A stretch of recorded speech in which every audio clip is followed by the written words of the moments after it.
Get ready to light up your day with a burst of joy. I have someone here with me who has brought flamboyance and fun into fashion. And today I would like to welcome Rick Roy. Hi. Hello. What's up? Let me start by asking you your journey and how you started in the fashion industry. Were you styling first or what was your thing? It's a journey, all right. So I started, I came to Bombay as a student. I started studying in NIFT, and then I met my favorite Vabis, who basically gave me my first ever job, which was to help backstage with her. And that's how I sort of started working, And then one of the parties that we were doing after for an MTV show, I think I was backstaging with her, and then I was dancing, and I met. Yes, a lot of my stories are about drunk dancing. You know that better than anyone. And then I met Preeta Suttankar, who was my first ever. She basically offered me my first ever job. And then I joined MTV, and I'm just giving you a shorter version because by now everybody knows it. So then I met Malla, and then the rest is history. Then I started working with Malaika, and things started happening. Then I did 2 films in the middle, had a terrible experience, stopped doing films, went back to advertising, did a lot of advertising. Then Farah, of course, called me one night and said that Shirish's movie has some issues with the designer, you do it. And I said, okay, let me figure it out and whatever. I was drunk, I think. And then the EP called and said that, sir, you come tomorrow to Chandigarh. So then I went to Chandigarh the next day, and it was Joker. And Shirish was like, start the film. And of course, I was shooting bricks, but I managed to do it. And since then, films have been happening, and the rest, everything. I'm giving you a very quick version of it because I'm See, your personality is so vibrant. How do you bring that and translate that in your work and when you're Actually, to be very honest, Mridula, the one thing that I don't do at all is bring myself into work. Right. Because what happens is I do films. It's very different from, let's say, styling or from other kinds of fashion-related work. When you do films, what is priority is the character.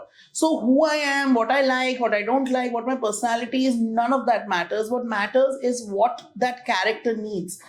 And I try my best, and I have been trying this all these years, to basically do the best I can for the character without being influenced by who the actor is, what my choices are. It's basically all about what that character needs to look like rather than what I want or what the actor wants or something like that, So more than me, I look like this, but if you see a lot of my films, they're very simple, very realistic, and also, Yeah.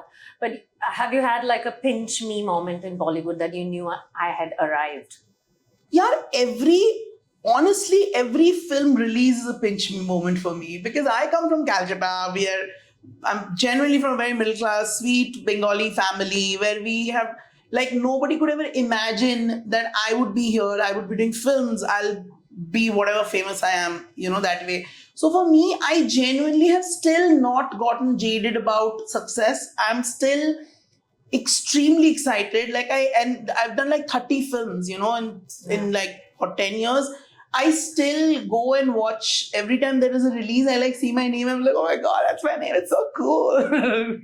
That's awesome that you've had your family support as well.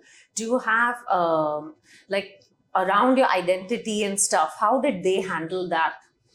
See, the thing is, my parents are extremely sweet. One of the things what I believe helped my parents a lot is the fact that my dad and my mom, they're very well read.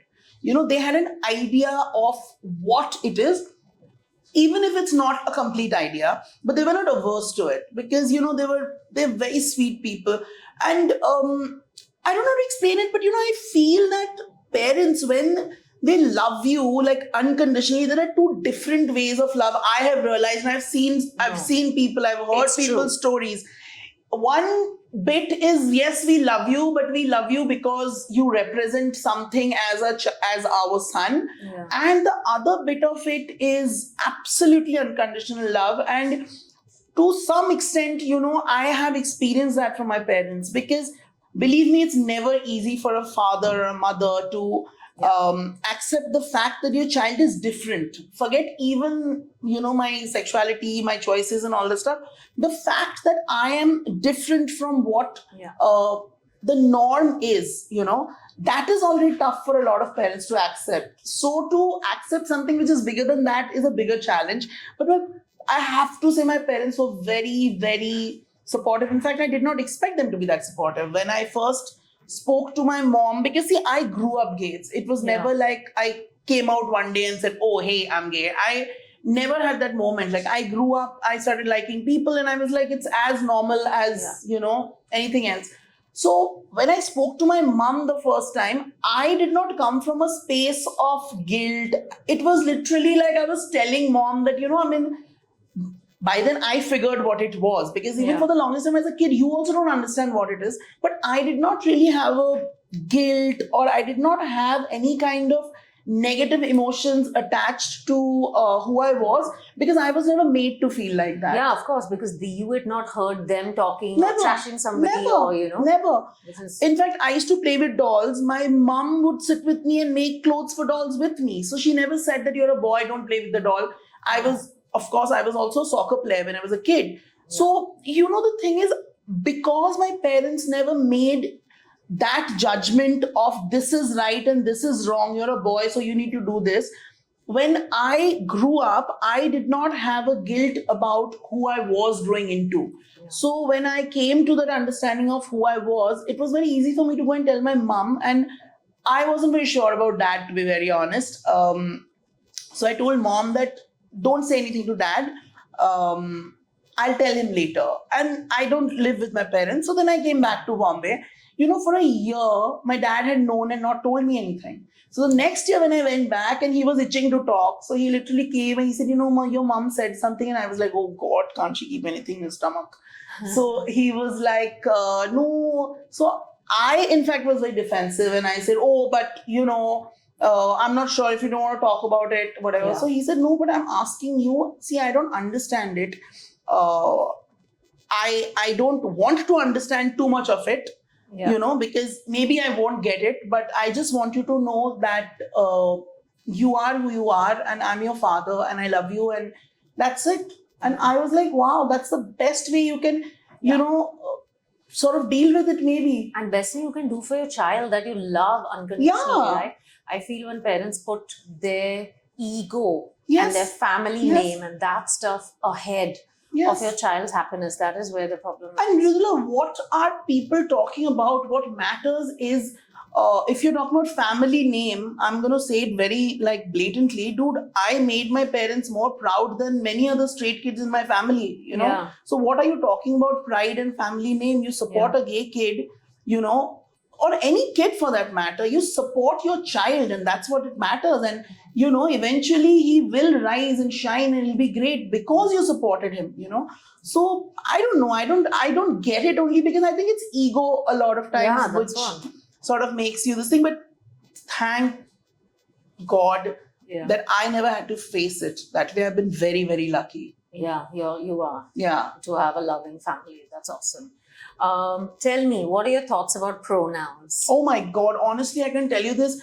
It's just cuckoo right now. It's seriously cuckoo. I am a queer person, and I'm telling you, it is gone berserk. I am all about a person's right to choose a gender and be who you want to be. And especially this whole thing about the whole trans movement and all that stuff, I support it 100 and whatever percent, But this whole pronoun thing has become such a caricature rather than, a serious issue. I understand a trans person, genuinely a trans person coming and saying that, hey, you know what? I'm she. This thing, I am with it 1000%. I have friends who's transitioned and all that stuff, and I am there. They're my sisters. But some random guy to get some publicity, to come out and say, oh, I'm not he or she, I'm they now. Yeah. It's just like, what happens is this pisses me off because, it dilutes the actual issue. Like people who need the support don't end up getting the support because there'll be a lot of people who has abused that whole situation so much that people are like, don't want to deal with it. No, also it's about forcing others to use the pronouns. That's also my problem, and my God, and it's also English, right? We tend to make that mistake. I'll be also confused, right? It's just a human error. We're not trying to hurt anybody. It's, I feel that it's a very simple thing. If you are choosing you're saying that this is my choice to choose what I want to be called, you also have to let that person have the same choice. Yeah. You can explain it to that person why you're choosing it, but you cannot get offended every time somebody is. Because maybe a lot of people don't understand it. They're not trying to attack you or they're not trying to offend you. But this whole thing of, oh, I'm so offended, it's just too much. But it's also like cultural appropriation or any of these things, right? It gets blown out of proportion. The truth of the thing is something else. By the end of it, what you experience is so diluted and it's so abused by people in so many different ways that it loses the essence of it. All of it has an essence, which we lose because there will be people who will be like utilizing it in the wrong way and will piss off a huge lot of people. Yeah, because within the community also there is conflict. Yes, 100%. 100%. Because there are like different schools of thought. Of course. Like people allowing transitioning below like puberty age, young children. All that is in a very scary space. I have to say this whole US thing, to be very, very honest, I have to say this, India that way is still very safe and protected and all. Yeah. This whole so-called liberal US, rules of transitioning is crazy. So scary. It's like the stories. In the UK, they'll give you puberty blockers. Are you serious? I didn't know that. I thought it was only in the US. Dude, the stories are insane. It's just very scary. But I feel like some parents want to help their children. There is a genuine thing that they can see. Yes. But also, the child is not really equipped to make that decision. Honestly, at 12 or 11, exactly. I'll say, I don't want the body part. It's a big How could you? And how much does a child know? Like, I remember I was reading something where this lady said that at some point I didn't want. So basically, she said that when I first got my periods, it was very painful. And I didn't like the pain. So I said, I don't want to be a girl. Mm-hmm. But that didn't mean that I want to be a boy. She's like, and she's saying it. She's like, so then, if my parents just heard me, said, oh, you don't want to be a girl, let's make you a boy.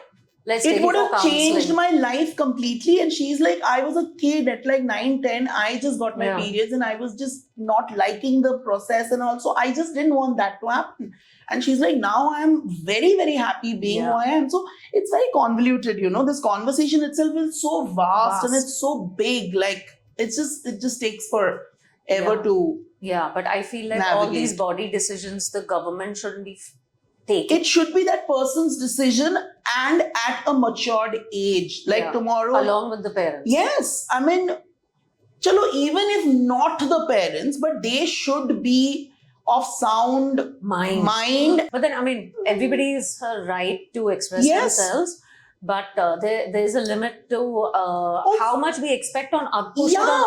As if you are asking for acceptance and people to be receptive, you also have to understand that this is something that's new to people.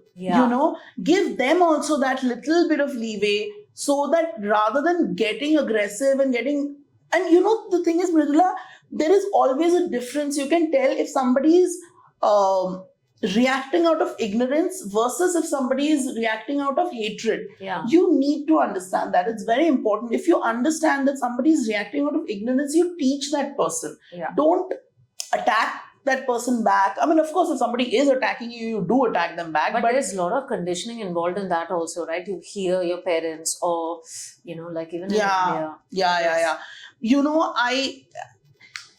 I cannot tell you how blessed I have been. And I say it, and that's why sometimes I feel that I really, really, and you know me, like I have always been somebody, I always want to extend my privilege to people. I want to talk to people. I want to tell people that how I want to help people to navigate their lives, because truly my life has not been difficult, and I really recognize that. I've seen people go through a lot of shit in their lives. I haven't gone. So because I come from maybe lesser trauma than a lot of people, I would like to extend, maybe a happier understanding, to somebody, Yeah. So it's, I don't know. Yeah, it's your just positive experience will give that positive energy out as yes, well. I genuinely want to do that, because there is so many stories and true stories, heart-wrenching stories of sadness, I want to, because this is my privilege, because this has not happened to me, I want to maybe be that one story which people look at and say, oh, you know what, yes, there is this, these are horrible things happen to these people, but then look at Rick, he managed, and maybe that's a good thing, so I genuinely want to. Your parents are a good example, actually. 100%. Yeah. And the beauty of it is, I don't think my parents understand it fully. I genuinely don't think they understand it fully, because they're from a different generation. But they understand you. They did not get into it, but they decided that, what, we don't have to get into it. We are not going to get us into his identity. We will be like, okay, we don't understand it completely. We are letting it be, but we love you, in whatever you are.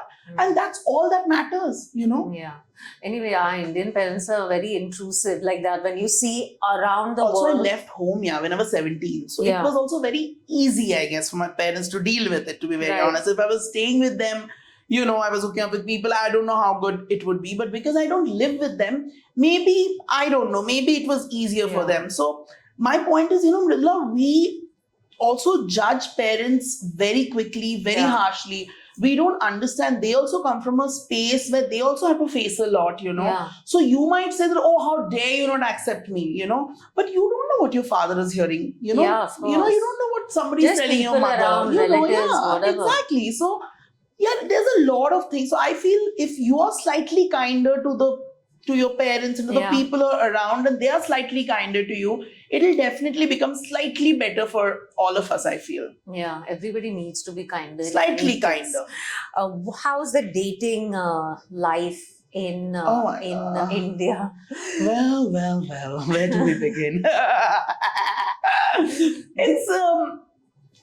It's terrible.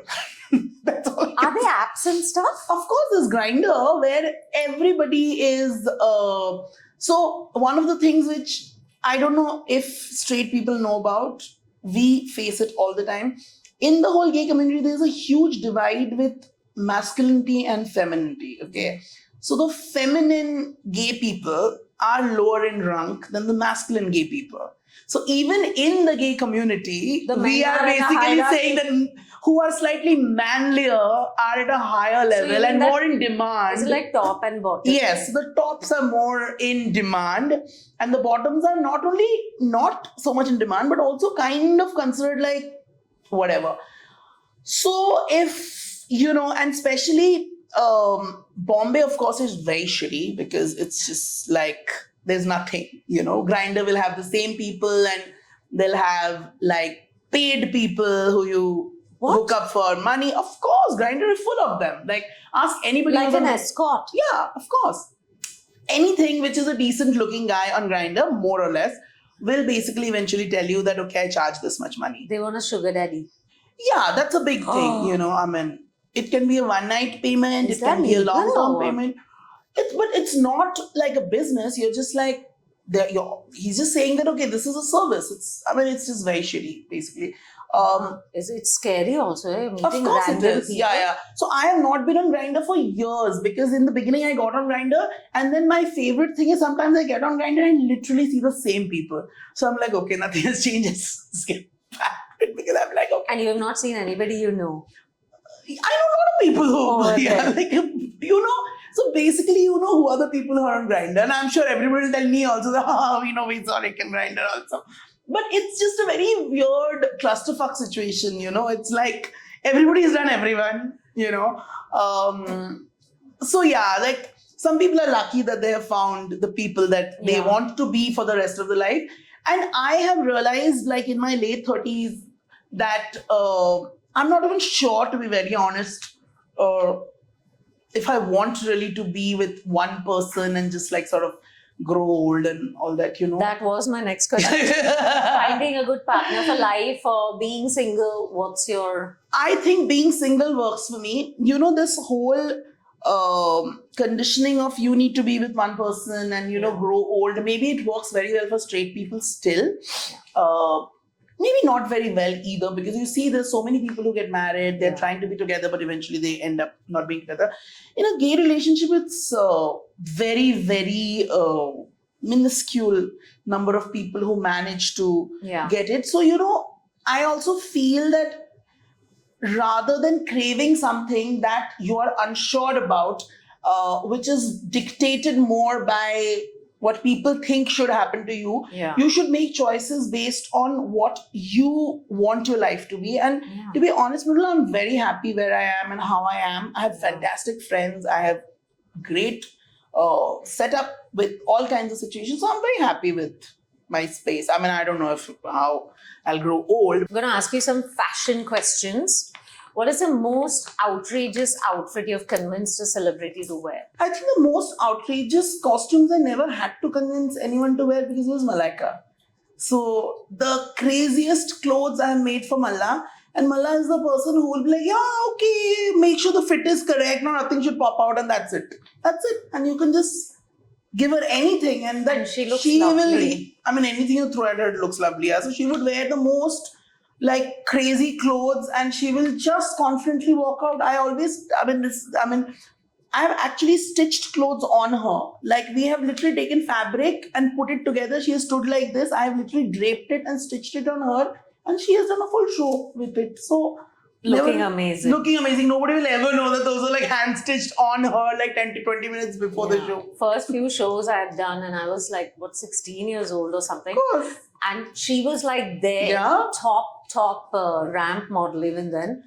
And she was amazing. Killing it still now on the ramp. Every fashion week you see looks Malla. amazing. And still love it. She looks gorgeous. Who's your biggest fashion icon? I mean, I'm bored of saying Malaika because, of course, she is my favorite muse. She is my muse. She's been my mentor. So, she has a very different space in my life, to be honest. I can't consider her work or anything else. She is something else. But apart from her, I'm actually quite loving this season. I have been really loving Janvi a lot.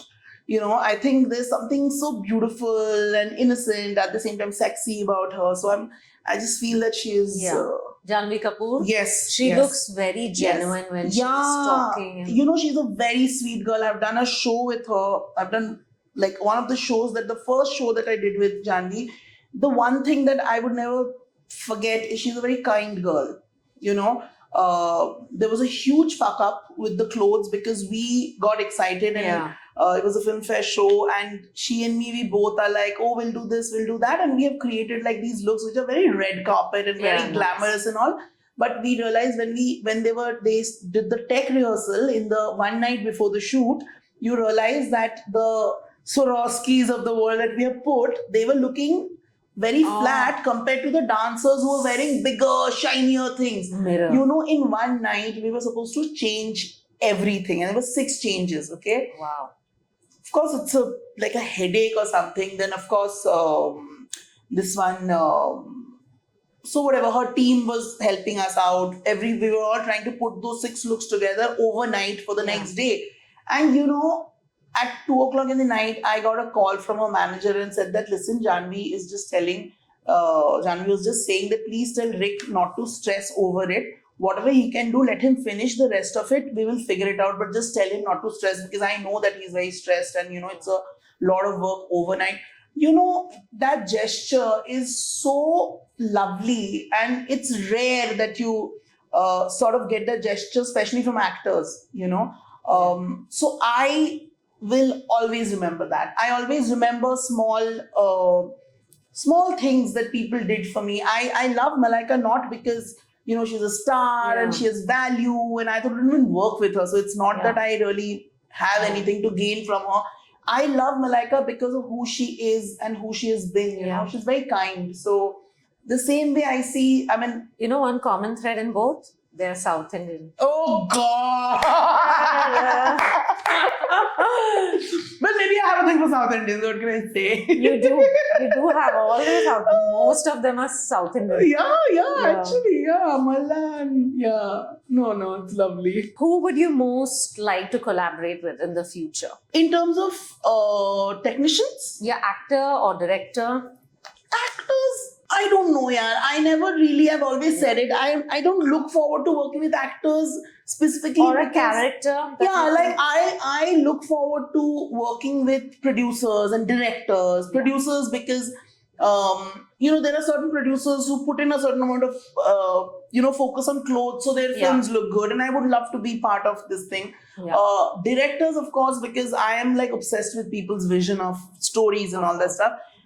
Actors, not so much, because the thing is, for me, I am not a stylist. So for me, you don't inspire me. Yes, I might like you, but if you're playing a character that is exciting for me, then I'm interested in you. If the character is not interesting, then I have no real interest in just dressing you, because I'm not dressing you as you. I'm dressing you as the character. So when you come on board, if your character excites me to dress, then I'm excited to work with you. It's simple as that. Tell me one advice that you didn't receive and you would like people to have that piece of advice. In Little life. controversial, I guess, but I think at no matter what happens, try and have honesty and integrity. And what happens is that what we see around is that you can maybe get further quicker when you are not authentic. Maybe it works for some people, but I feel in the long run, it's much better for your own health and for your own being if you're honest. So you might rub a few people the wrong way because you're just being honest. But that in the long term, I think is the right way to be. And that nobody ever told me. They always told me, like, even till date, so many times when things happen, and the advice that I get is like, oh, just let it be and you be like the others, like, see, this one's doing so well, this one is doing this one, whatever, and all that stuff. And I'm like, but okay, maybe I'll get the job, maybe I'll make that money, but tomorrow will I be excited and happy about it? Yes, I made that money, but will that make me happy? So I feel that maybe my priorities are different.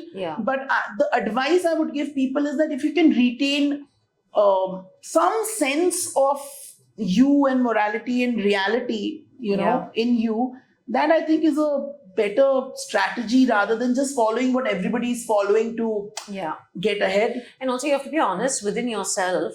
But a lot of people, the thing is, Mridula, a lot of people, because we are conditioned so badly to be successful at all cost, people don't even understand the value of being authentic. Like, it so many times we've discussed it, that so many times people will like, oh, but he's so like difficult, and I'm like, you think I'm difficult only because you are used to people who are pleasing you and not being honest. Like, I'll give you an example, and it's something that I learned from. I used to work with somebody, let's say, and if that person wears an outfit and comes out, her manager and her hair and makeup and her stylist and everybody's like, oh my god, you're looking stunning, oh, so lovely, killing it babe. And I was like, this doesn't work. And she would hate that, and she would hate it. In fact, I was told later saying, she's very upset that you always tell her that it's not working. I was like, but the point is that that's tomorrow... That's your job. I was not even styling her. I was a friend. Oh, right. So I was like, just because 5 people who make money off you are saying you're looking great in that outfit, that doesn't make this outfit great. I would rather you go back and change into a second outfit that works for you rather than agreeing with these people to make you happy. So in that situation, I'm always the bad cop, because in her head, she's like, see, all these people are saying I'm looking lovely, but he's the bitch. But they are not from the fashion industry. How can they even comment? How are they? But that's the thing. But I've realized over the years that people sometimes love to hear what they want to hear. They don't want to have an honest opinion, which is not what And I'm not saying you're ugly. I'm saying Yeah. this outfit is not Not working. suiting you. Why don't you try a different outfit? And I've done it with my own clothes, for a film look. It's very easy for me to just praise someone and say, oh, looking lovely. Yeah. When I know it's this thing. If you don't want somebody you have done clothes for to go out and be trashed in the media in any case. Yeah. Rick, we're going to do something fun today. This is Pride Month, so we're going to do something off the keel from what we've been doing. We're going to read some Reddit stories, confession and stories, and then sort of dissect it. By the way, all your spellings on Instagram, they are nuts. Listen, according to me, I am teaching people new languages, okay? Because what I write is clearly not English. But it's the love that my friends have. They kind of sort of decode, whatever I write. What do you get what I'm writing, right? Of course. So it's a new skill I'm helping all of you develop through my Instagram. You should be thankful. It's like those posts and memes and stuff, right? Where they write those words and then they still make sense. I hear it from my friends all the time. But, I'm just kind of training you guys. Yeah, so let's get into it. I'm going to start reading the story and then part by part you can sort of give me your take. Okay. It's a long, sucky story, but my 25-year-old female, soon to be ex 28-year-old male, is gay. And he hid that from me. What? So the ex was a female. Now she's... Yeah, so the person who's saying, which is the original poster, saying that it's a long, sucky story, but my 25-year-old, 25-year-old female, she is, and soon to be ex is a 28-year-old male. This is very confusing. See, this is what I was saying, that it's very confusing. So I'll not read the age. Okay. Okay. It's a long and sucky story, but my soon to be ex is gay and hid that from me. I found out because I caught him cheating, and he as much as admitted that he knew he wasn't attracted to me in that way, but wanted kids and wanted a normal life. Ew. What is wrong with these people? But that's exactly what happens with so many people. I know people who do it. So that's the thing. If you're not confident enough, or if you don't feel safe enough to sort of come out, a lot of people do it. They just sort of get married. And even because the people are pressurizing them to get married and have kids. But he wanted kids and a normal life. I don't care that he's gay, but I will never forgive him for leading me on so he could use me to have kids. So it's over, end of story. The problem is that his family are fundamentalist nut jobs. Except for a few members, his mother is super interfering. Mother-in-law from hell. Not being related to her anymore is another plus to leaving. His family doesn't believe in divorce. So under the guise of picking up some paperwork and other items, I found out that I had found that were my exes. Some paperwork she found, it was her exes. She cornered me about how I'm being childish, and marriage is about commitment, forgiveness, and working through problems, etc. Oh God, poor thing. But knowing the son is gay, why would you force the daughter But does she know he's gay? See, I the don't know. The mother doesn't know it. I don't know. We'll know now as we read if she knows. It became apparent that my ex had not told his family that he cheated.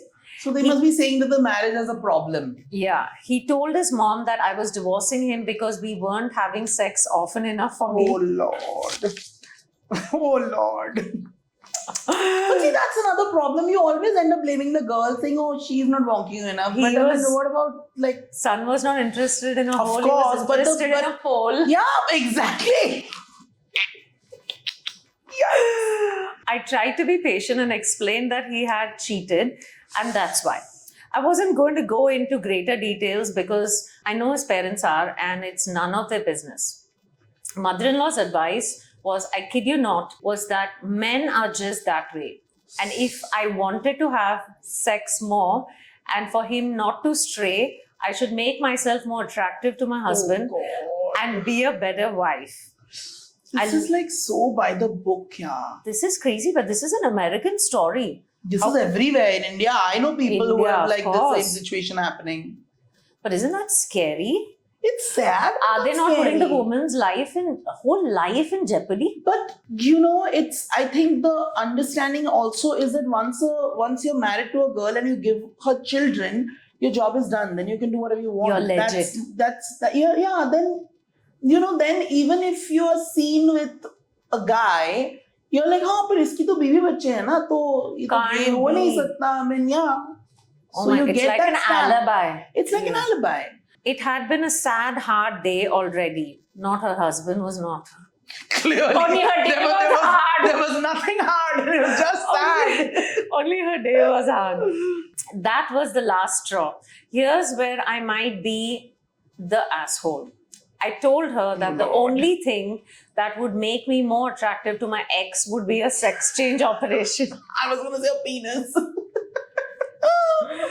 And that I hope he and his boyfriend adopted her some grandchildren so she could finally shut the hell up about it. Oh my God. Not my finest moment, but she just hit the worst, rawest nerve she could have, and I exploded. It's evidently turned into a huge family drama. He's probably going to be disowned, and my ex called sobbing that I've ruined his life and out of spite. I don't really know how to feel about it. I do feel bad for him that his parents are such awful people and there were just no good outcomes for him.